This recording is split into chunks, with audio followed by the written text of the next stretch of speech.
तो हमने ये किए हैं 8 पार्ट ऑफ स्पीच। तो मैं कुछ थोड़ा सा टेस्ट ले लूँ आप लोगों का। देखो,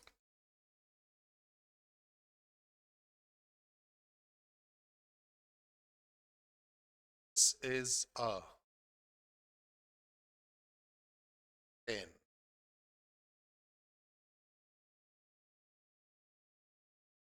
this train is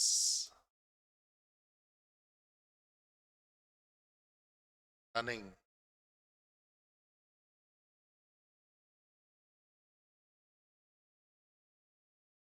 this train is running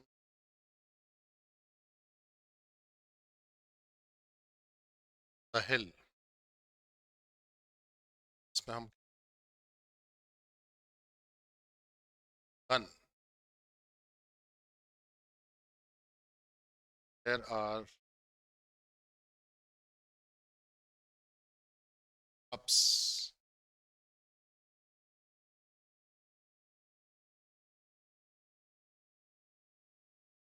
in सभी में एक कॉमन वर्ड डालूंगा मैं, डाउन। Down,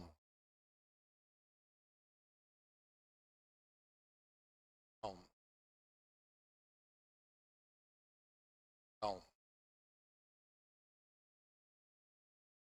downs. तो सभी में कॉमन वर्ड हैं, लेकिन सभी में इनका पार्ट ऑफ स्पीच अलग अलग है, सब में रोल अलग अलग प्ले कर रहे हैं। तो देखते हैं। सबसे पहले this is a down train, तो डाउन क्या होगा? ट्रेन के आगे, ट्रेन के बारे में बता रहा, तो एडजेक्टिव। तो this is a down train, train के बारे में बता रहा है। ट्रेन के आगे, नाउन के आगे जो लगता है एडजेक्टिव होता है। अगर मैं कोई और शब्द लगाऊं वो भी एडजेक्टिव कहलाएगा। This is a beautiful train, metro train, long train, short train, fast train, slow train, mail train, passenger train, सब एडजेक्टिव है। This train is running down, तो ये रेल नीचे की ओर दौड़ रही है। तो नीचे की ओर रेल है या दौड़ रही है? दौड़ रही है। इसका संबंध रनिंग से है।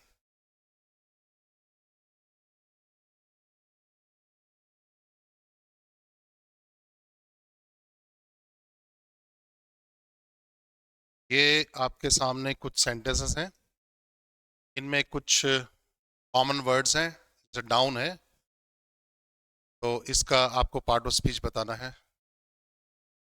यहाँ पर ये डाउन जो है ये काम कर रहा है एडजेक्टिव का। ये ट्रेन को क्वालिफाई कर रहा है, ट्रेन के बारे में बता रहा है। डाउन ट्रेन, डाउन ट्रेन मतलब आने वाली गाड़ी, जाने वाली गाड़ी, आने वाली होती है डाउन ट्रेन। तो ट्रेन के आगे जो शब्द लगाएंगे सब एडजेक्टिव निकलेंगे। Fast train, slow train, beautiful train से। और this train is running down, अब डाउन का संबंध है रनिंग से, नीचे की ओर दौड़ रही है। तो डाउन, रनिंग, डाउन एडवर्ब का काम करेगा। और this train is running down the हिल। अब डाउन रिलेशन बता रहा है हिल का और रनिंग का, पहाड़ी के नीचे की ओर। अगर मैं कहूँ running under the hill, running around the हिल, तो ये प्रेपोजिशन बन जाए। डाउन योर गन, अब ये इंपेरेटिव सेंटेंस है। इंपेरेटिव सेंटेंस की शुरुआत वर्ब से होती है, किसी को ऑर्डर दे रहे हैं, कमांड दे रहे हैं। सिट डाउन, सिट वर्ब है। तो डाउन योर गन, गन नीचे करो अपनी। तो डाउन यहाँ पर वर्ब का काम कर रहा है। और there are many ups and downs in life, तो यहाँ पर ये नाउन का काम कर रहा है। अप्स एंड डाउन्स ये उतार चढ़ाव, दुख सुख के नाम है। और वैसे ही मैनी के बाद, many ups and many downs, many के बाद हमेशा प्लूरल नाउन आएगा। तो मैनी के बाद आप कुछ वर्ड लगा के देखो, many boys, many girls, many books, many schools, तो ये सब क्या है? मैनी क्या है? एडजेक्टिव है। उसके बाद हमेशा नाउन आएगा, प्लूरल नाउन। तो मैनी डाउन्स, मैनी यहाँ रिपीट नहीं कर रखा। There are many ups and downs in life, downs यहाँ पर नाउन का काम कर रहा है।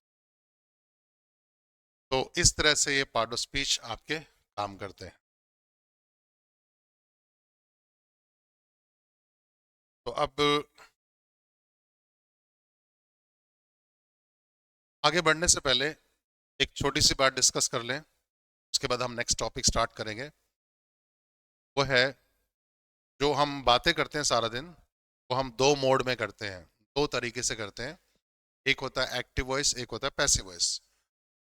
तो ये वॉइस का जो हम चैप्टर ये तो नहीं करेंगे, लेकिन active voice passive voice just discuss करेंगे होता क्या है, ये पता होना चाहिए। क्योंकि आगे क्या है, बहुत सारे सेंटेंस एग्जाम में जो आते हैं उनमें कुछ पैसिव होते हैं, कुछ एक्टिव होते हैं। वो एक्टिव पैसिव का एरर नहीं होता है, एरर टेंस या किसी और चीज़ का होता है, लेकिन मोड में जो होता है वो सेंटेंस एक्टिव में होता है, पैसिव में होता है। तो पहले से हम इसका ग्राउंड तैयार करके चलते हैं, एक्टिव क्या होता है, पैसिव क्या होता है, जस्ट पता हो हमें। टॉपिक तो बहुत लंबा है, बाद में करेंगे। ये पता होना चाहिए कि एक्टिव वॉइस क्या है, पैसिव वॉइस क्या है। जैसा मैंने आपको बताया, कोई भी सेंटेंस जो बनता है उसको बनने के लिए हमें कम से कम दो चीज़ें चाहिए, एक सब्जेक्ट और एक वर्ब। सब्जेक्ट क्या होता है, जिसके बारे में बात कर रहे हैं, और वर्ब क्या होता है, जो सब्जेक्ट का एक्शन, बीइंग और पोजेशन बताए। तो इसमें हम क्या करते हैं, बीइंग को विदा करते हैं, क्योंकि बीइंग वर्ब का कोई काम नहीं है वॉइस के अंदर। वॉइस में सिर्फ एक्शन वर्ब और पोजेशन, यानी मेनली एक्शन वर्ब तक रखते हैं, एक सब्जेक्ट और एक वर्ब। तो जब आपको ऐसा लगे जो सब्जेक्ट है वो एक्शन कर रहा है, यानी जो उसका एक्शन है, उसकी जो वर्ब है उससे दूर जा रही है। जैसे मैं तीर मारूं तो तीर मुझसे दूर जाएगा, तो मैं सब्जेक्ट हूं, मेरा तीर जो मेरा एक्शन है ये मुझसे दूर जाएगा। ये एक्टिव वॉइस है, यानी जब सब्जेक्ट एक्शन करता है उसका एक्शन किसी को जाकर लगेगा, जिसको जाके लगेगा वो ऑब्जेक्ट होगा, और ऑब्जेक्ट की हम बात नहीं कर रहे हैं तो फिर भी एक्शन उससे दूर ही जाएगा। तो सब्जेक्ट जब एक्शन करता है उसे हम एक्टिव वॉइस कहते हैं। एग्जाम्पल जैसे अगर हम कहें कि कविता पढ़ाती है, तो हम किसके बारे में बात कर रहे हैं, कविता के बारे में। कविता करती क्या है, पढ़ाती है। पढ़ाती का मतलब है किसी को पढ़ाएगी। अब हमने ये नाम नहीं दिया, किसको पढ़ाती है, बच्चों को, बड़ों को, बस पढ़ाती है। तो पढ़ाने का काम कविता से निकला है, किसी को जाके लगेगा। ये एक्टिव वॉइस है, कविता पढ़ाती है। और एक सेंटेंस और हम सुनते हैं ध्यान से, अगर मैं कहूं कि कविता को पढ़ाया जाता है, तो अब भी हम किसके बारे में बात कर रहे हैं, कविता के बारे में। और पढ़ाया किसको जाता है, कविता को ही। तो अब जो कविता है, जो सब्जेक्ट है, वो एक्शन नहीं कर रही है, बल्कि एक्शन को खुद ही रिसीव कर रही है। तो जब सब्जेक्ट एक्शन को रिसीव करे उसे पैसिव वॉइस कहते हैं। तो सब्जेक्ट एक्शन करे एक्टिव वॉइस, सब्जेक्ट एक्शन खुद ही रिसीव करे पैसिव वॉइस। कविता पढ़ाती है, कविता को पढ़ाया जाता है। अब ये मत समझ लेना कि मैंने एक्टिव का पैसिव चेंज किया है, ये दोनों ही एक्टिव पैसिव अलग एग्जाम्पल हैं, और दोनों में ही सब्जेक्ट कौन है, कविता। एक में कविता एक्शन कर रही है, एक में कविता एक्शन रिसीव कर रही है। तो ये है एक्टिव वॉइस और पैसिव वॉइस। तो हम जो बातें करते हैं सारे दिन, हमारी आधी एक्टिव होती है, आधी पैसिव होती है। अब जैसे हम कहें स्कूल सजाया गया, अभी एक्टिव है पैसिव है, तो इसमें हम किसके बारे में बात कर रहे हैं, स्कूल के बारे में। और सजाया किसको गया है, स्कूल को। तो ये है आपका पैसिव वॉइस, क्योंकि स्कूल के बारे में बात करें, सजा भी किसको रहे हैं, स्कूल को ही, पैसिव है। लेकिन अगर ऐसा कहा जाए कि बच्चों ने स्कूल सजाया, तो अब हम बात कर रहे हैं बच्चों के बारे में। बच्चों ने क्या किया है, सजाया है किसको, स्कूल को, ऑब्जेक्ट बन जाएगा। ये एक्टिव वॉइस है। अब बच्चों के बारे में बात कर रहे हैं, तो स्कूल सजाया गया, ऐसे बच्चों ने स्कूल सजाया, एक्टिव। अब कोई कहे कि मैं, मेरे साथ धोखा हुआ, मैंने धोखा खाया, तो वो क्या है, पैसिव, मैंने धोखा खाया है, रिसीव किया है। लेकिन अगर मैं कहूँ मैंने धोखा दिया, तो ये एक्टिव वॉइस हो जाएगा। धोखा दिया, धोखा खाया। अब कहता है मैं लुट गया, बर्बाद हो गया, पैसिव वॉइस।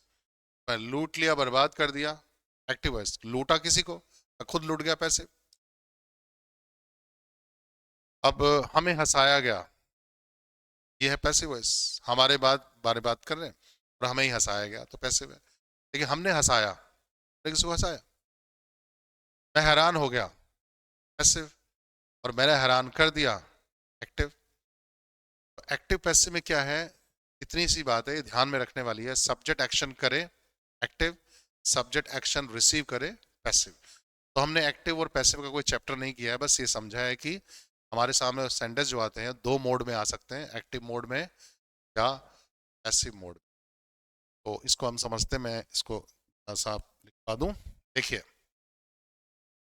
यहां पर एक्टिव, एक्टिव का मतलब when the subject does the action it is an active voice, और when the subject receives the action it is a passive voice। वो ये कविता टीचर्स, टीचर्स का एक्शन जो है इसकी डायरेक्शन दिखा रही है, इससे दूर जा रहा है, एक्टिव वॉइस है। और कविता इज टॉट, कविता को पढ़ाया जाता है, तो ये इज टॉट जो वर्ब है ये इसकी डायरेक्शन का है, वापस कविता के पास है, तो कविता को पढ़ाया जाता है, ये पैसिव वॉइस है। तो ये एक्टिव है और ये पैसिव है, ये इसकी डेफिनेशन है छोटी सी। और अब हम बढ़ेंगे आगे। तो हमने अब तक कुछ ये बेसिक बातें की, उसके बाद बेसिक बात में क्या है, फ्रेज है, सेंटेंस है, क्लॉज और आपका इडियम फ्रेज किया, और उसके बाद हमने काइंड्स ऑफ सेंटेंसेस किए, उसके बाद पार्ट्स ऑफ स्पीच किए, और उसके बाद एक्टिव और वॉइस समझा, और उसके बीच में हमने क्वेश्चन वर्ड्स भी देखे थे, एग्जाम में आते हैं। मैं आपको नेक्स्ट टाइम दिखाऊंगा क्वेश्चन एग्जाम में कैसे आते हैं, देखेंगे। तो अभी हम नेक्स्ट चैप्टर करते हैं आपका टेंस का। तो चैप्टर है हमारा टेंस, डिटेल में करेंगे टेंस को। तो सबसे पहली बात है टेंस। समझेंगे पहले टेंस कहते किसे हैं, टेंस होता क्या है।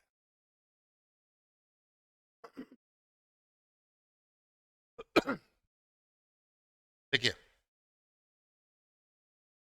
जब टेंस की बात आती है तो दो बातें, एक बात और आती है इससे रिलेटेड, वो अभी हमें भूलनी नहीं है। वो है, एक तो है आपका टाइम, एक है आपका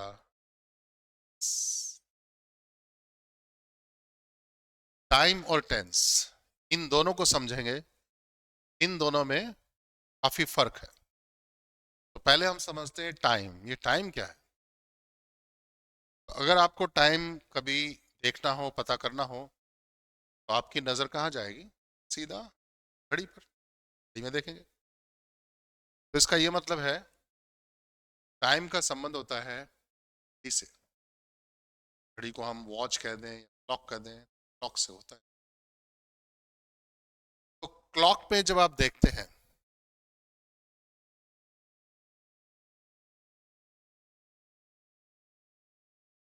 क्लॉक है, तो क्लॉक के अंदर आप क्या देखेंगे, क्लॉक में आप देखेंगे सेकंड, मिनट, आवर, एटसेट्रा। आगे डे, वीक, मंथ, ईयर, सब घड़ी बताती है हमें, ये सब बताते हैं। तो घड़ी का, क्लॉक का सेकंड, मिनट, आवर, डे वगैरह वगैरह बताना ही टाइम कहलाता है, इसे ही हम कहते हैं टाइम। टाइम की डेफिनेशन यही होगी क्या, घड़ी का सेकंड, मिनट, आवर बताना ही टाइम होता है, इसे टाइम कहते हैं। और टाइम जो है वो एक जियोग्राफिकल टर्म है, जियोग्राफिकल टर्म है मतलब नॉन ग्रामेटिकल टर्म है, इसका ग्रामर से कोई भी लेना देना नहीं है। ज्योग्राफी के अंदर हम टाइम के बारे में पढ़ते हैं, टाइम कैसे बनता है, तो एक ज्योग्राफिकल टर्म है। अब बात कर टेंस की। टेंस का संबंध होता है हमारा लैंग्वेज से, इसका संबंध लैंग्वेज से। अगर हम लैंग्वेज का इस्तेमाल ना करें, एक आदमी मौन धारण कर ले, बातचीत ना करे, उसे टेंस की कोई जरूरत नहीं पड़ेगी। चुप है, बात ही नहीं करनी, जैसे ही बात करेंगे टेंस आएगा। तो पहली बात है, टेंस का संबंध लैंग्वेज से। लैंग्वेज में क्या होगा? लैंग्वेज में आप बोलेंगे, लिखेंगे, बोलेंगे लिखेंगे, वहां बनेगा सेंटेंस। और जो सेंटेंस होगा, सेंटेंस बनेगा, तो सेंटेंस बनाने के लिए मुझे क्या चाहिए? चीजें चाहिए। क्या क्या? एक चाहिए सब्जेक्ट, एक चाहिए वर्ब। बिना सब्जेक्ट बिना वर्ब के सेंटेंस नहीं बनता, तो होना जरूरी है। अब जो वर्ब है, इस वर्ब से जब हमें प्रेजेंट, पास्ट या फ्यूचर इसका बोध हो जाए,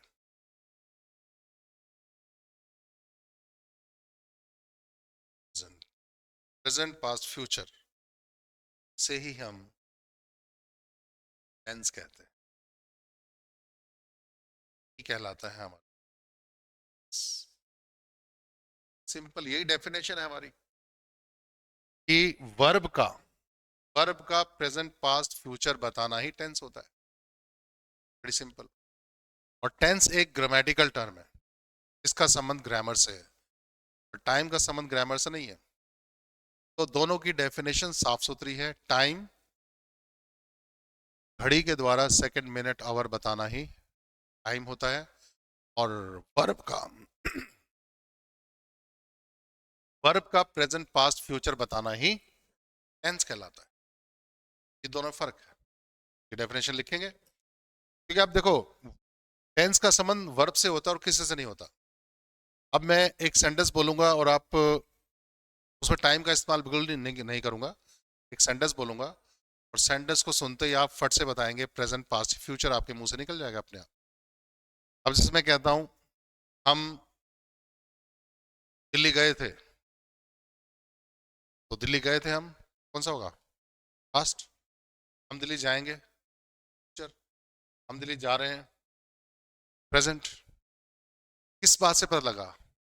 गए थे, जा रहे हैं, जाएंगे, इनसे पता लगा प्रेजेंट पास्ट या फ्यूचर। तो इनका संबंध केवल वर्ब से होता है। तो इनकी डेफिनेशन क्या होगी? सिंपल, देखते हैं। देखो, इसको क्या बोलेंगे? Time is second, minute, hour, etc. expressed by the clock. Tense किसे कहते हैं? Tense is present, past and future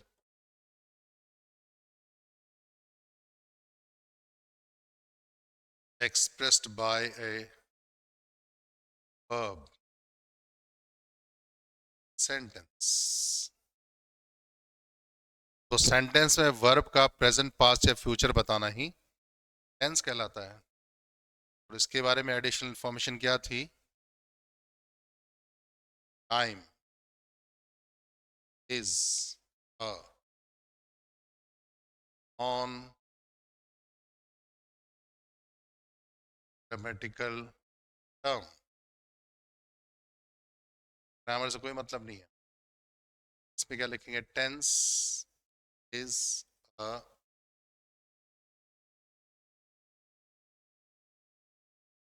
grammatical term. ये ग्रामेटिकल टर्म होती है, नॉन ग्रामेटिकल। ये है टेंस के बारे में सारी बातचीत। तो कोई हिंदी में अगर जानना चाहता है, लिखना चाहता है, तो कोई हिंदी में लिखने की जरूरत भी नहीं है, सिंपल है। घड़ी का सेकंड, मिनट घंटा इत्यादि बताना ही समय कहलाता है। और वर्ब का, क्रिया का, प्रेजेंट पास्ट फ्यूचर यानी वर्तमान भूत और भविष्य बताना ही काल कहलाता है। टेंस को काल कहते हैं। आगे टेंस को हम इंग्लिश में जाने, अच्छी बात है। तो ये था टेंस के बारे में। तो टाइम की बात तो हम नहीं छेड़ेंगे, हम करेंगे टेंस की बात। तो टेंस और टाइम में डिफरेंस होता है। तो आगे है आपका फॉर्म्स ऑफ टेंसेस। टेंस तो हमारे कितने हो गए? 3 प्रकार के हो गए, प्रेजेंट पास्ट फ्यूचर। आगे हम करेंगे फॉर्म्स ऑफ टेंसेस, टेंस की फॉर्म।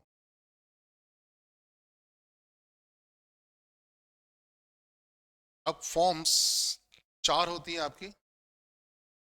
सबसे पहली होती है इनडेफिनेट फॉर्म।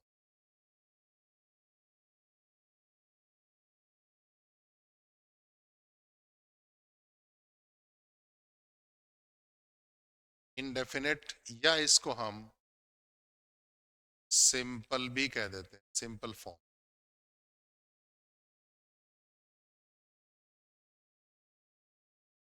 एक ही बात है। दूसरी है आपकी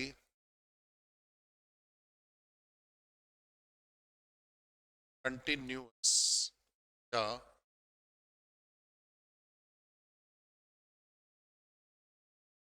प्रोग्रेसिव फॉर्म। एक ही बात है, कंटिन्यूअस कह लो, प्रोग्रेसिव कह लो, एक ही। तीसरा परफेक्ट फॉर्म।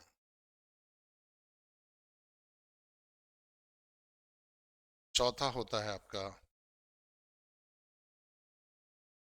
परफेक्ट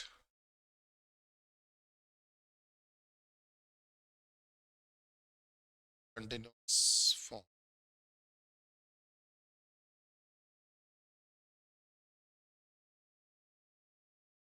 ये 3 फॉर्म है बात वाली। इन तीनों को बोलते हैं हम डेफिनेट फॉर्म्स। डेफिनेट फॉर्म्स, लेकिन ये एक इनडेफिनेट है। डेफिनेट और इनडेफिनेट क्यों है ये, क्यों कहते हैं इसे डेफिनेट इनडेफिनेट? देखिए, ये जो डेफिनेट फॉर्म्स होती हैं, इसमें जो एक्शन होता है वो किसी ना किसी समय पर आरंभ होता है और समाप्त होता है, नहीं होता, चल रहा है, एक्शन शुरू होता है। और इनडेफिनेट में ना एक्शन शुरू होता है ना समाप्त होता है। और खासकर जब बात करें तब काम नहीं होता उस वक्त। अब जैसे आप लोग क्लास में बैठे हो, तो आप कह सकते हो कि मैं जिम जाता हूं। तो जब आपने कहा मैं जिम जाता हूं, इस सेंटेंस में आपका जिम जाना ना हो रहा है ना खत्म हो रहा है। तो जब आपने बात कही है तब आप क्लास में बैठे हो, इनडेफिनेट है, एक्शन शुरू नहीं हुआ है ना समाप्त हुआ है, बस जस्ट होता है वो। जब बात करें तब काम नहीं होता। लेकिन अभी आप अपना बोरा बिस्तरा उठा के चल पड़ो, मैं जिम जा रहा हूँ, एक्शन स्टार्ट हो गया। एक्शन हो भी रहा, आप बोल भी रहे हो मैं जा रहा हूँ, मैं खा रहा हूँ, बारिश हो रही है, एक्शन होती है। लेकिन हो सकता है यार धूप खिली हो और मैं किसी से कहूँ भाई इस एरिया में बारिश बहुत होती है जी, जब जाओ तो छाता ले जाना। अभी तो नहीं हो रही है, होती है जनरल, एक फॉर्म है इसकी, इनडेफिनेट। उस टाइम वो काम नहीं हो रहा है। तो काम ना हो रहा हो और शुरू होके खत्म होने का संबंध ना हो, वो इंडेफिनेट होता है। और जो काम चल रहा हो या चल के समाप्त हो गया, वो सब डेफिनेट फॉर्म्स होती है। तो ये 3 टेंसेस को तीनों फॉर्म्स में जोड़ दें तो टोटल हमारे टेंसेस होते हैं 12। 12 टेंसेस बन जाते हैं पूरे के पूरे। प्रेजेंट के भी चारों, पास्ट के भी चारों और फ्यूचर के भी चारों। तो टोटल टेंस हमारे हो जाते हैं। अब एक बार हम इन 12 के 12 टेंसेस को थोड़ा एक झलक में देख लेते हैं। इसके लिए हम एक हेडिंग डालेंगे, ऑल टेंसेस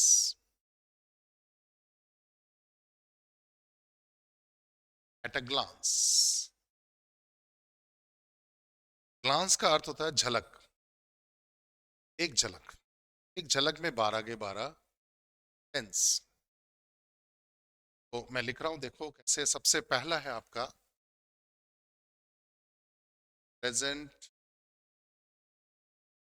इनडेफिनिट, उसको प्रेजेंट सिंपल भी कह सकते हैं। प्रेजेंट इनडेफिनिट में क्या होगा, सेंटेंस बनेगा जैसे आई राइट, मैं लिखता हूं, या ही राइट्स, वह लिखता है। प्रेजेंट डेफिनेट है। दूसरा है आपका प्रेजेंट कंटिन्यूअस, प्रेजेंट प्रोग्रेसिव बात है।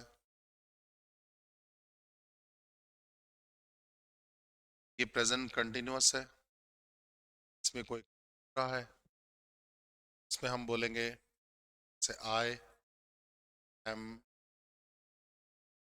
राइटिंग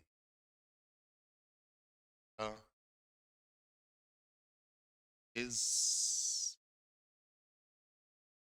राइटिंग, है ना, ई आर राइटिंग, इस तरह से लिख रहा हूं, वह लिख रहा है। और तीसरा आपका होता है present perfect tense. Present perfect में आई हैव रिटन,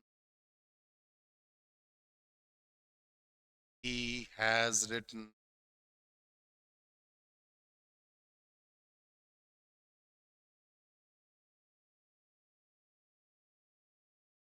मैं लिख चुका हूं, मैंने लिख लिया है, मैंने लिखा हुआ है, उसने लिख रखा है, ये। चौथा आपका होगा प्रेजेंट परफेक्ट कंटिन्यूअस, शॉर्ट में है प्रेजेंट परफेक्ट कंटिन्यूअस। तो मैं सुबह से लिख रहा हूं, हो जाएगा I have been, I have been writing since,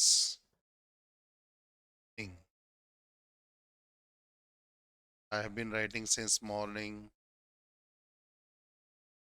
He has been writing since morning. He has been writing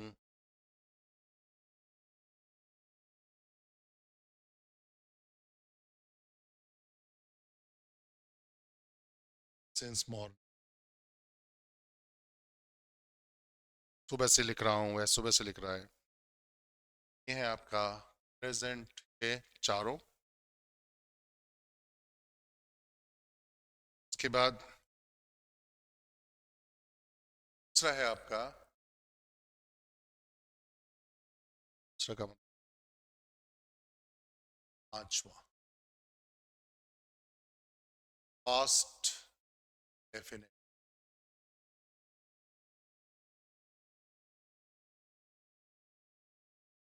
six हो जाएगा पास्ट,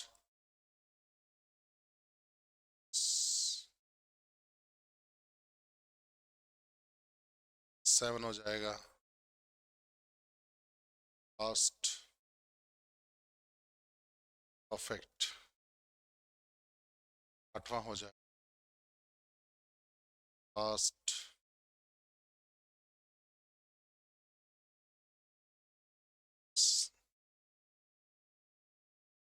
जाएगा आई रोट, मैंने लिखा था, ही रोट, सब में रोट आएगा। पास्ट कंटिन्यूअस आई राइटिंग, मैं लिख रहा था, हम लिख रहे थे, तो we were writing.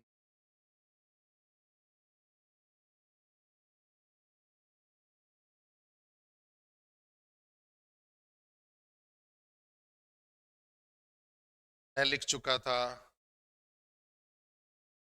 had written, he had written, I had written, लिख चुका था। मैं सुबह से लिख रहा था had been writing since morning.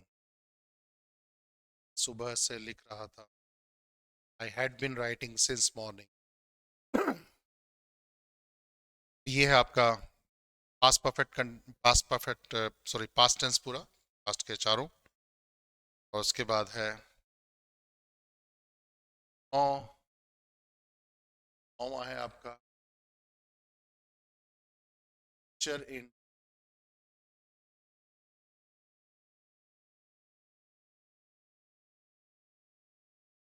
दसवां है फ्यूचर,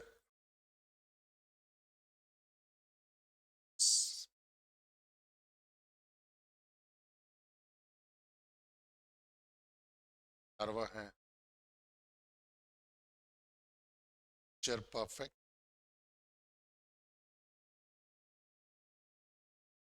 12वां लास्ट है फ्यूचर परफेक्ट कंटिन्यूअस। तो मैं लिखूंगा आई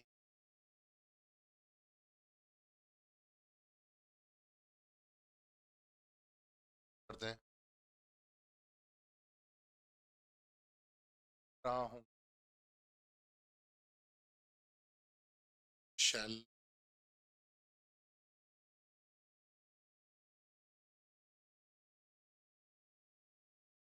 मैं लिख चुका हूँगा आई विल, शैल हैव,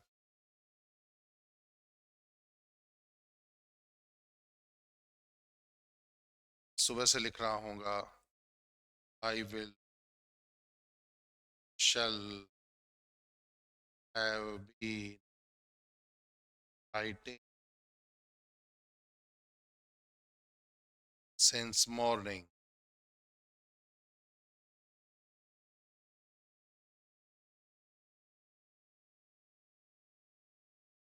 तो ये पास्ट के हैं, सॉरी फ्यूचर के हैं चारों। मैं लिखूंगा, मैं लिख रहा हूँगा, मैं लिख चुका हूँगा, मैं सुबह से लिख रहा हूँगा। ये हैं आपके पास्ट परफेक्ट पास्ट टेंस के सारे। मैं लिखूंगा, लिख रहा था, सॉरी मैंने लिखा, मैं लिख रहा था, मैं लिख चुका था, मैं सुबह से लिख रहा था, इस तरह से बातें। और ये है प्रेजेंट के फ्रेंड, मैं लिखता हूँ, मैं लिखता है, मैं लिख रहा हूँ, वो लिख रहा है, लिख चुका हूँ, वह लिख चुका है, मैं सुबह से लिख रहा हूँ, वह सुबह से लिख रहा है। तो ये 12 के 12 टेंसेस बन गए आपके एक झलक के अंदर लिखने के लिए। ये 12 टेंसेस है, प्रेजेंट के 4, पास्ट के 4, फ्यूचर के 4, तो टोटल 12 टेंसेस हैं। अब आगे सुनिए।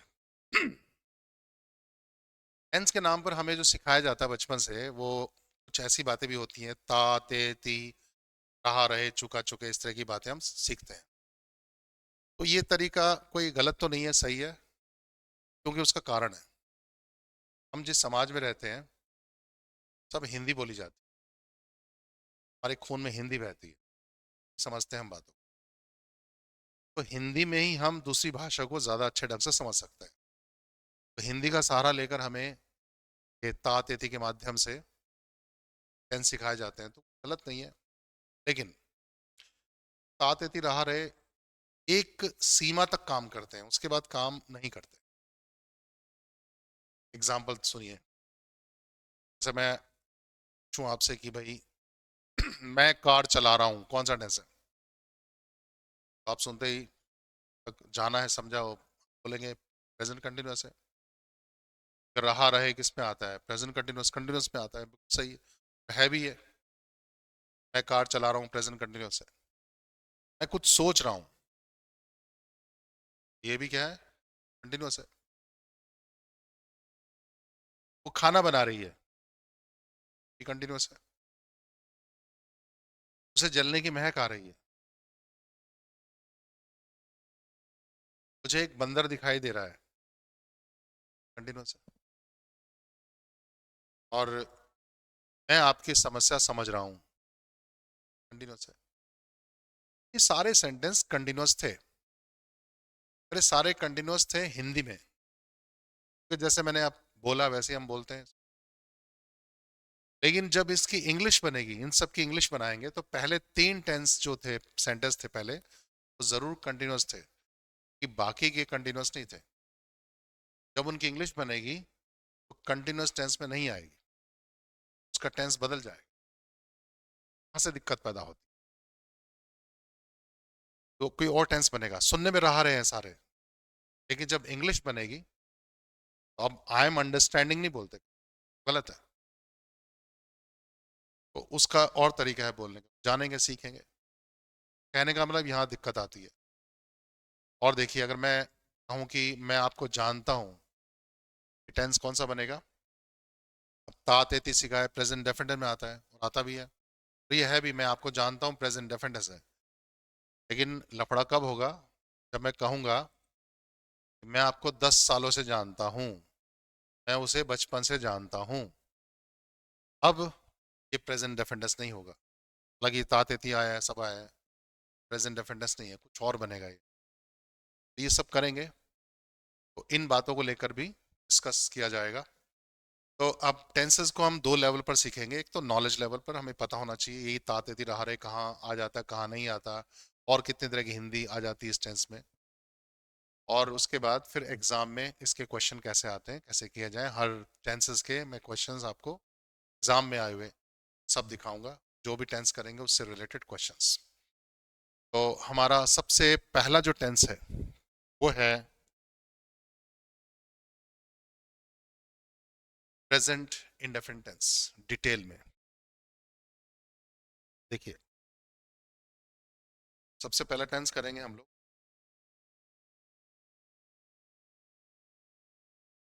Present definite.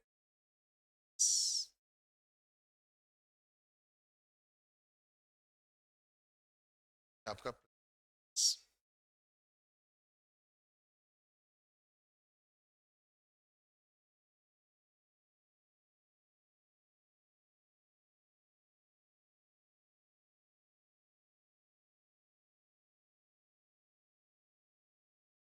तो अब इस टेंस के 2 नाम और होते हैं। किसी को हम प्रेजेंट सिंपल भी कहते हैं, किसी को हम सिंपल प्रेजेंट भी कहते हैं। इस टेंस के 3 नाम हैं, प्रेजेंट इंडेफिनिट, प्रेजेंट सिंपल, या सिंपल प्रेजेंट, एक ही बात। इसमें कोई झगड़ा फसाद करने की जरूरत नहीं, एक ही, इस टेंस के 3 नाम हैं, एक ही बात। अब सबसे पहले करते हैं इसका स्ट्रक्चर क्या है। देखिए, अगर मैं आई के बारे में बात करूं, टी के बारे में बात करूं, बारे में बात करूं, ए के बारे में बात करूं, कोई भी प्लूरल, प्लूरल का मतलब बहुवचन, प्लूरल बहुवचन का नाउन बनेगा प्लूरल नाउन, उसके बारे में बात करूं तो नियम अलग चलेगा। और अगर मैं ही के बारे में बात, शी के बारे में, इट के बारे में, सिंग, सिंगुलर नाउन यानी एक वचन, उसके बारे में बात, नियम अलग। ये जितने मैंने ऊपर लिखे हैं, इन सभी को हम कहते हैं सब्जेक्ट्स। ये सारे सब्जेक्ट्स हैं। सब्जेक्ट का मैंने क्या बताया था, जिसके बारे में बात हो रही है। इनके बारे में बात होगी तो नियम अलग होगा, इनके बारे में बात होगी तो नियम अलग होगा। और जैसा मैंने वादा किया था, हम हर टेंसेस को 4 ढंग से सीखेंगे, पॉजिटिव, नहीं अफर्मेटिव, नेगेटिव, इंट्रोगेटिव और इंट्रोगेटिव नेगेटिव। हर बात को 4 ढंग से सीखना जरूरी है, ना भी चाहिए आपको। तो देखिए, अगर मुझे बनाना हो पॉजिटिव सेंटेंस यानी अफर्मेटिव सेंटेंस, कैसे बनेगा?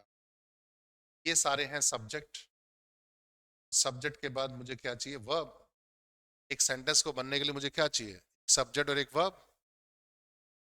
ऑब्जेक्ट की आवश्यकता नहीं है, वो जरूरत है तो लगा दिया, वरना उसके बगैर सेंटेंस बन सकता है। एक सब्जेक्ट होगा और उसके बाद वर्ब। वर्ब कौन सी है? ये वर्ब की फर्स्ट फॉर्म। V1 का मतलब वर्ब की फर्स्ट फॉर्म, V2 लिखेंगे तो सेकंड फॉर्म। तो V1 वर्ब की फर्स्ट फॉर्म, तो इन शब्दों के साथ यानी इन सब्जेक्ट्स के साथ वर्ब की फर्स्ट फॉर्म आएगी और आपका बन गया। ये आपकी ताते की आवाज करेगा। अब जैसा मैं खेलता हूं, आई प्ले हो जाए। हम खेलते हैं, वी प्ले। तुम खेलते हो, यू प्ले। वे खेलते हैं, दे प्ले। बच्चे खेलते हैं, द चिल्ड्रन प्ले हो जाए।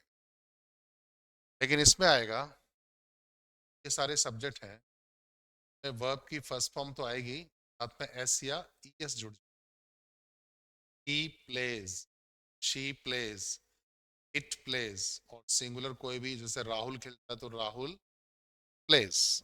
इस तरह से बात हो जाएगी।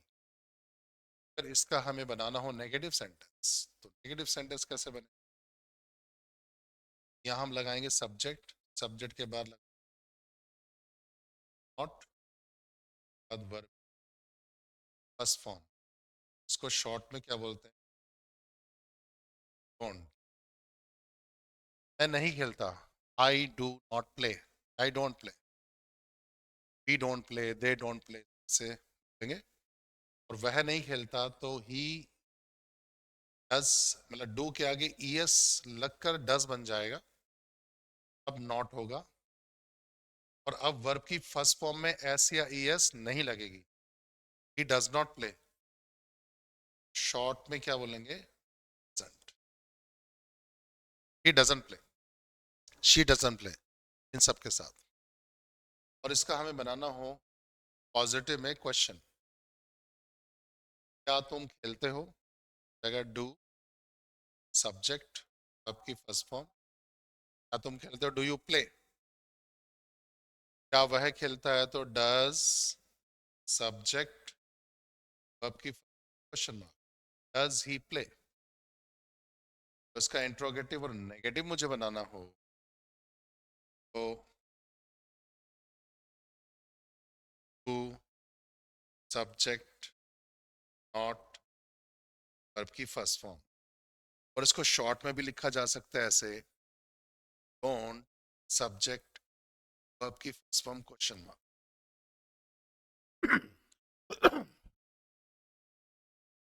तो डू यू नॉट प्ले या डोंट यू प्ले, क्या तुम नहीं खेलते।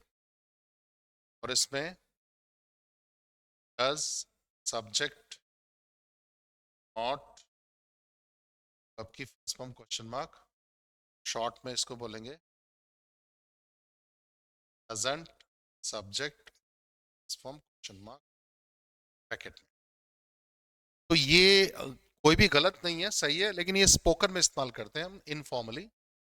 ऐसा बिल्कुल नहीं कि ग्रामेटिकली गलत है, बिल्कुल सही है, दोनों में कुछ भी कह सकते हैं, ये फास्ट बोलने में होता है, तो दोनों सही है।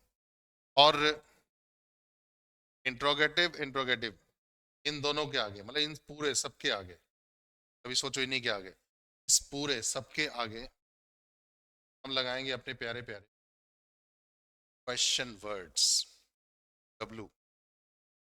कितने होते क्वेश्चन वर्ड्स हमने जाने थे? पूरे 9 क्वेश्चन वर्ड्स यहाँ आएंगे, आएंगे।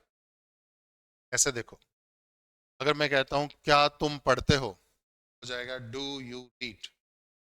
लेकिन तुम क्या पढ़ते हो जाएगा व्हाट डू यू रीड। तुम कैसे पढ़ते हो, हाउ डू यू रीड। तुम कहाँ पढ़ते हो, वेयर डू यू रीड। तुम क्यों पढ़ते हो, तो आई रीड। और तुम किसकी किताब पढ़ते हो, उस बुक रीड। तुम किसके साथ पढ़ते हो, with home do you read. इस तरह से हम इस्तेमाल करेंगे। तुम कौन सी किताब पढ़ते हो, विच बुक। मैंने सभी क्वेश्चन वर्ड का इस्तेमाल किया, एक का नहीं किया, हु का। हु यहां कभी नहीं आता। हु कहाँ आएगा, इस कॉलम में जाएगा पॉजिटिव सेंटेंस में, यहाँ सब्जेक्ट के स्थान के बाद वर्ब की फर्स्ट फॉर्म में cs लगेगा, फिर जाके क्वेश्चन मार्क। यानी अगर हम कहें कौन पढ़ता है तो बोलेंगे हु रीड्स, अब सवाल उठता है हु को यहाँ क्यों नहीं लगाया, यहाँ क्यों नहीं आ सकता? क्योंकि देखो क्वेश्चन वर्ड यहाँ कब आता है, अब सब्जेक्ट पहचानना सीखो। अगर सब्जेक्ट इनमें से कोई है, क्वेश्चन वर्ड अलग है, ये स्ट्रक्चर काम करेगा। जैसे तुम क्या पढ़ते हो, तो क्वेश्चन वर्ड तो क्या हो गया, और सब्जेक्ट है यू, तुम। तो क्वेश्चन वर्ड और सब्जेक्ट दो अलग चीजें हैं। What do you read, subject है, क्वेश्चन वर्ड अलग है। एक कौन पढ़ता है, कौन पढ़ता में हु खुद ही सब्जेक्ट है। क्या बोलेंगे, हु रीड्स, कौन पढ़ता है। कौन खेलता है, हु प्लेज। भगवान को कौन जानता है, हु नोज गॉड। हु आएगा यहाँ पर। और क्वेश्चन वर्ड भी यहाँ आ सकते हैं अगर मेरे पास सब्जेक्ट के नाम पर और कोई नहीं है। जैसे क्या हो जाता है तुम्हें, व्हाट हैपन्स। अब व्हाट हैपन्स, व्हाट खुद ही सब्जेक्ट काम कर रहा है। तो इस तरह से जब कोई सब्जेक्ट ना हो, क्वेश्चन वर्ड ही सब्जेक्ट बन जाए, तो वो यहाँ आता है, वरना यहाँ बाहर आए। ये आपका है स्ट्रक्चर प्रेजेंट इंडेफिनिट का। ये स्ट्रक्चर है एक्टिव वॉइस। कहा था वो मोड में बातें करेंगे, एक्टिव मोड, पैसिव मोड। आपका एक्टिव वॉइस। इसका जरा पैसिव भी जान ले, पैसिव कैसे बने। पैसिव वॉइस, पैसिव का स्ट्रक्चर प्रेजेंट इंडेफिनिट का कैसे बनेगा, देखिए। ये चार मोड में बातें होंगी।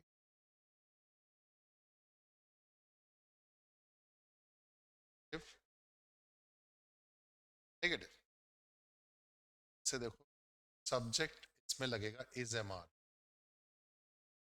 इज एम के बाद वर्ब, थर्ड फॉर्म, आर के बाद थर्ड फॉर्म होगा तो पैसिव सेंस देगा। सब्जेक्ट के बाद इज,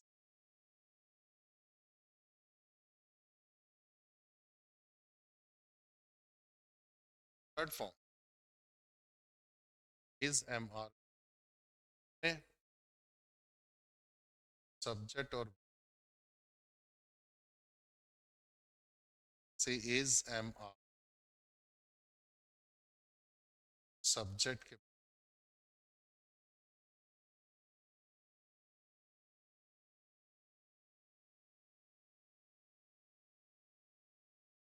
पैसिव के स्ट्रक्चर। ठीक वैसे ही इन दोनों के आगे इंट्रोगेटिव आगे आगे लग जाएंगे क्वेश्चन, पैसिव वॉइस हो जाएगा। जैसे हम कहें दिवाली मनाई जाती है, तो हम किसके बारे में बात कर रहे हैं, दिवाली के बारे में। और मनाया किसको जाता है, दिवाली कोई, पैसिव हो गया। Diwali is celebrated. कई स्टूडेंट क्या सोचते हैं इज एम आर आ गया पर कंटिन्यूस हो गया, जैसे मैंने बहुत देखा है। इज एम आर आने का मतलब ये नहीं कंटिन्यूस है वो। इज एम आर के बाद वर्ब के साथ आईएनजी होगा तो कंटिन्यूस है। इज एम आर के बाद वर्ब की थर्ड फॉर्म है तो ये पैसिव वॉइस है प्रेजेंट इंडेफिनिट का।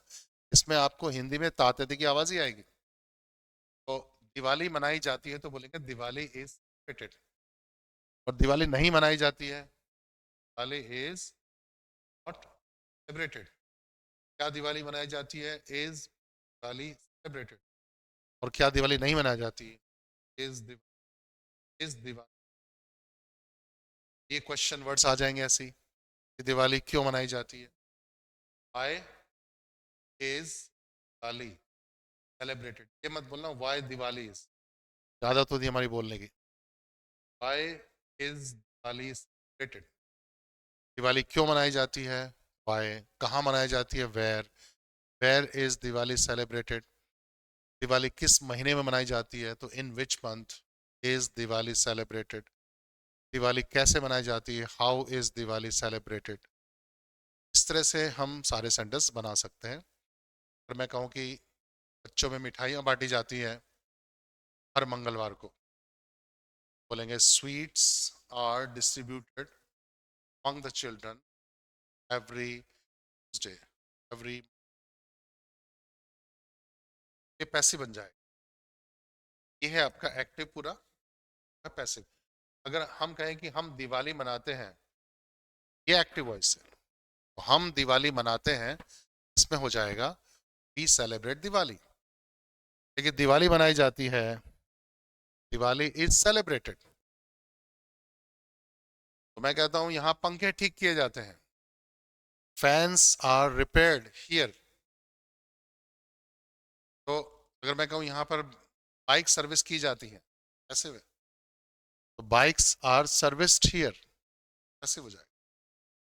ये है एक्टिव मोड और पैसिव मोड। तो अब करते हैं प्रेजेंट डेफिनेट्स के यूजेस। हम करेंगे uses of present definites, uses of present.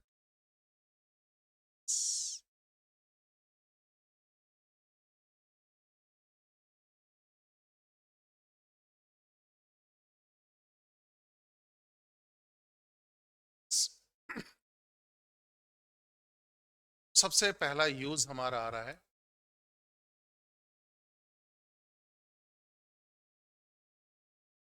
Habitual action.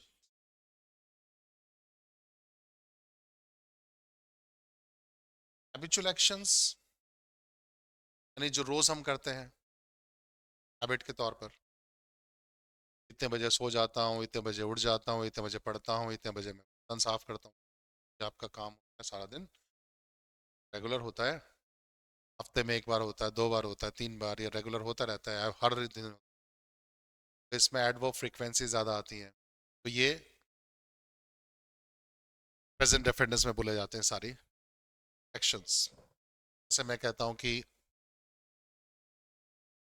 वह रोज सुबह टहलता है, क्या बोलेंगे? ही वॉक्स एवरी मॉर्निंग। और बोले आप कितने बजे उठ जाते हो? कितने बजे, बजे की इंग्लिश होती है व्हाट टाइम, इसके आगे लगा देंगे at time you wake up. आप कितने बजे उठ जाते हैं? What time do you wake up. Speaking अंदर आप एट ना लगाओ चलता है, what time do you wake up, लेकिन हम अगर परफेक्ट ग्रामर की बात करेंगे तो एट लगाना पड़ता है, eight what time do you wake up. तो ये हैबिचुअल एक्शन है। इसको एक्स्ट्रा प्रैक्टिस करने के लिए आप अपने डेली रूटीन लिख सकते हो, प्रेजेंट डेफिनेट में लिखी जाएगी सारी, कि आप सुबह से शाम तक कैसे आपका रूटीन है, कैसे आप एक्टिविटीज करते हैं, सारी प्रेजेंट डेफिनेट्स में होंगी, वो बताई जा सकती है, लिखी जा सकती है। तो ये हैबिचुअल एक्शन है। एक और देख लेते हैं, जैसे मैं कहता हूँ नेहा स्टडीज, हाँ पढ़ती है 8 hours a day, hours a day।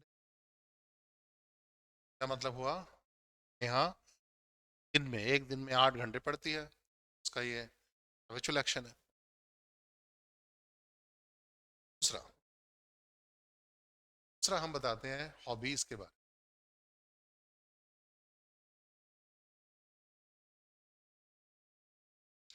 Hobbies को प्रेजेंट डेफिनेट बताया जाता है, तो इसमें कैसे बताएंगे? जैसे आई लाइक म्यूजिक, स्टॉप। सवाल पूछ सकते हैं किसी से हॉबी का, जैसे मैं कह सकता हूँ लव ट्रैवलिंग, क्या आपको ट्रैवलिंग अच्छी लगती है? Travelling, yes I love travelling, I like reading. तो आप अपनी हॉबीज को बता सकते हो प्रेजेंट डेफिनेट्स में। इसके ऊपर भी एक्स्ट्रा काम कर सकते हो, आपकी जो भी हॉबी है उसको लिख कर उसके बारे में 5-6 लाइन तैयार कर सकते हो। जैसे कोई आपसे पूछे कि संगीत आपको क्यों अच्छा लगता है, पढ़ना क्यों अच्छा लगता है, ट्रैवलिंग क्यों अच्छी लगती है, तो इसके ऊपर 5-6 लाइन आपको बोलनी आनी चाहिए। सारी लाइन किसमें बोली जाएंगी? प्रेजेंट इंडेफिनिट टेंस में। प्रैक्टिस हो सकती है इसके ऊपर। ट्रैवलिंग अच्छी लगती है क्यों? जो सेंटेंस बनेंगे, मुझे नए नए लोगों से मिलना होता है, तो I come to meet different kind of people, मुझे अलग अलग कल्चर का पता लगता है, I come to know different culture. Travelling मुझे एडवेंचरस बनाता है, ट्रैवलिंग मेक्स मी एडवेंचरस। इस तरह से हम बातें आगे सोच के उसके ऊपर लिख सकते हैं। सब टेंस प्रेजेंट डेफिनेट्स होंगे सबके जो सेंटेंस होंगे। इसके बाद है आपका तीसरा। तीसरा है आपका यूनिवर्सल ट्रूथ या प्रोवर्ब्स। प्रोवर्ब्स होते हैं सब प्रेजेंट डेफिनेट्स में बताए जा सकते हैं। प्रोवर्ब्स होती है कहावतें। यूनिवर्सल ट्रूथ आपको पता है बदलते नहीं है, सही रहते हैं। जैसे बोलेंगे वाटर फ्लोज डाउनवर्ड्स। पानी कहाँ बहता है? नीचे की ओर बहता है। ऐसा होता ही है, प्रोवर्ब है।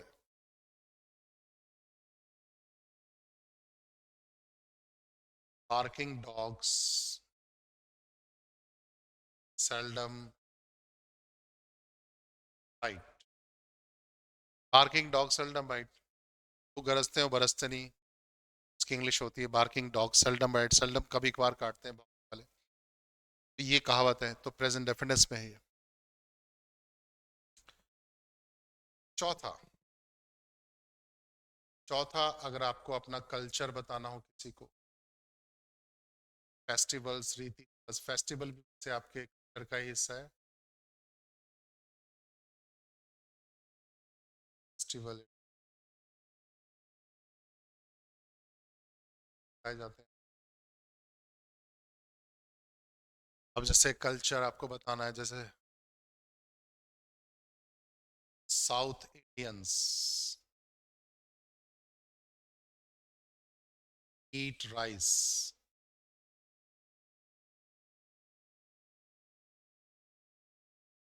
तो साउथ इंडियंस क्या खाते हैं? चावल खाते हैं मेनली। कल्चर है। अब हम बोल सकते हैं कि सेलिब्रेट होली आते हैं, कि वर्शिप लॉर्ड शिवा, हम लॉर्ड शिव की, भगवान शिव की पूजा करते हैं। इस तरह से रीति रिवाज सब प्रेजेंट डेफिनेट से बताए जा सकते हैं। पांचवा है आपका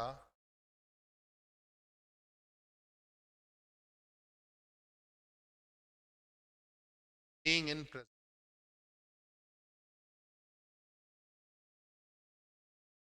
इसमें तीन चीजें आएंगी, इज, एम, बीइंग का मतलब आपका होना। अब इस एमआर को देखकर ये मत सोचना कंटिन्यूअस टेंस है, वर्ब के साथ आईएनजी नहीं होगा। आपका होना, आप, मैंने कहा था एक्शन बीइंग पोजीशन, आपका जो होना है जेमार के साथ वो प्रेजेंट डेफिनेट्स में बताया जा सकता है। अब जैसे मैं कहता हूँ उसके पिताजी किसान है, मैं बोलूंगा हिज फादर इज। अब इज है ए फार्मर। इज यहाँ पर हेल्पिंग वर्ब नहीं है, इज मेन वर्ब है, किसी की हेल्प नहीं कर रही है, होना बता रही है, के लिए आई है। वर्ब के नाम पर एक ही शब्द है तो मेन वर्ब है। Farmer, his father is a doctor, his father is a teacher है, क्योंकि आई एम स्टूडेंट। पेशेंट हुआ, पेशेंट। और देखो, वी आर फ्रेंड्स, हम दोस्त हैं। इन तीनों में होना बता रहे हैं, इज है, एम है, आ रही है, सब मेन वर्ब है, होना बता रही है, किसी को असिस्ट नहीं कर रही, हेल्प नहीं कर रही है, इसको, इनको हेल्पिंग वर्ब नहीं बोलेंगे। उसके बाद है सिक्स्थ आपका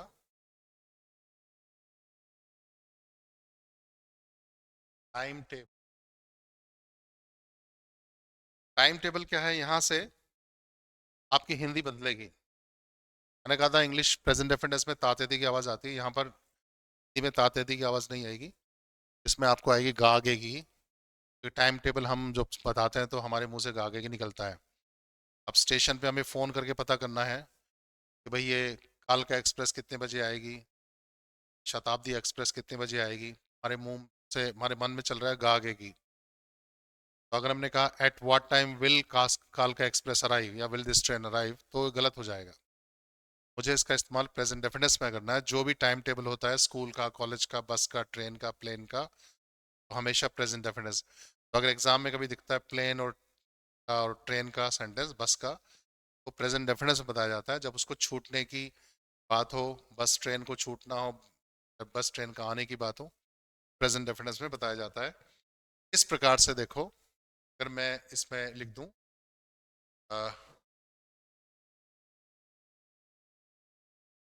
दिस ट्रेन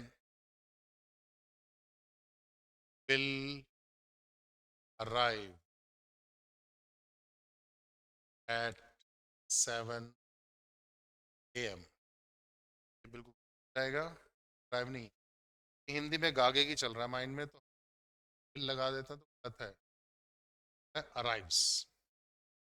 और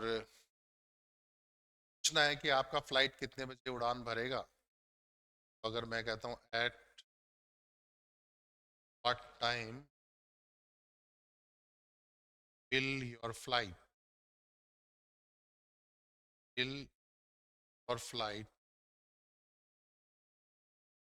टेक ऑफ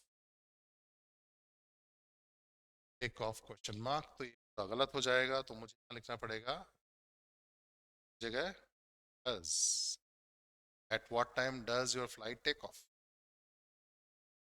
इस सालों का टाइम टेबल बता रहा है जो एक सा रहता है, नहीं है। टाइम टेबल किससे बताया जाएगा, प्रेजेंट इंडेफिनिट्स में। और हिंदी में इसमें आवाज आपको आती है गागेगी की, और इंग्लिश प्रेजेंट इंडेफिनिट्स रहेगा, ध्यान रखना। क्वेश्चन इसका आ जाता है एग्जाम में।